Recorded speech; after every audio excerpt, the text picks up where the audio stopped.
दरवर्षी अंदाजे 65,000 महिला प्रसूती दरम्यान मरण पावतात. 3 पैकी केवळ एका महिलेची प्रसूती दवाखान्यात होते.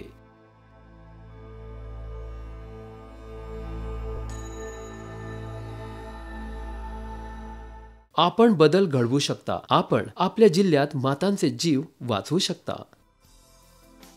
हे सोपे उपाय आपल्या जिल्ह्यात मातांचे जीव वाचवू शकतात. सुरक्षित प्रसूतीसाठी 24 तास सेवांची खात्री करण्याकरता आपल्या जिल्ह्यातल्या प्रत्येक CHC मधली तज्ज्ञांची सर्व पदं भरणं.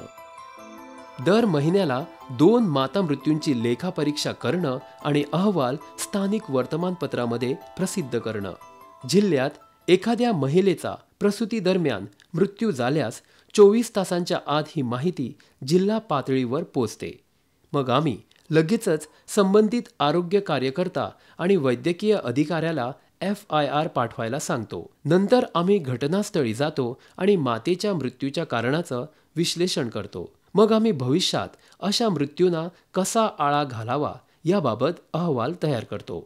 आणि अशा प्रकारे आम्ही प्रसूती दरम्यान महिलांचे मृत्यू कमी केले आहेत. कर्नाटकमधल्या तोविनाकेरे इथल्या ममता मंजुनाथनं आपली 3री प्रसूती सुसज्ज सरकारी केंद्रात करायचं ठरवलं. आधीच्या प्रसूतींच्या उलट यावेळी प्रसूतीच्या आधी आणि नंतर तिची योग्य काळजी घेण्यात आली. इस्पितळात डॉक्टर्स आणि नर्स आहेत. ते बाळ जन्मल्यानंतर त्याची काळजी घेतात. ते प्रसूतीनंतर रक्त स्वच्छ पुसतात. प्रसूतीच्या वेळी काही गुंतागुंत निर्माण झाली तर त्याचीही काळजी घेतली जाते. आपण नेहमी सरकारी हॉस्पिटलात गेलं पाहिजे. त्यांनी प्रसूतीच्या वेळी आणि नंतर देखील माझी चांगली काळजी घेतली.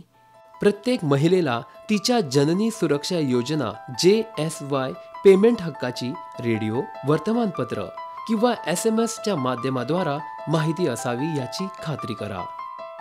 आपण आपल्या जिल्ह्यात प्रसूती दरम्यान होणारे मृत्यू 50% कमी करू शकता.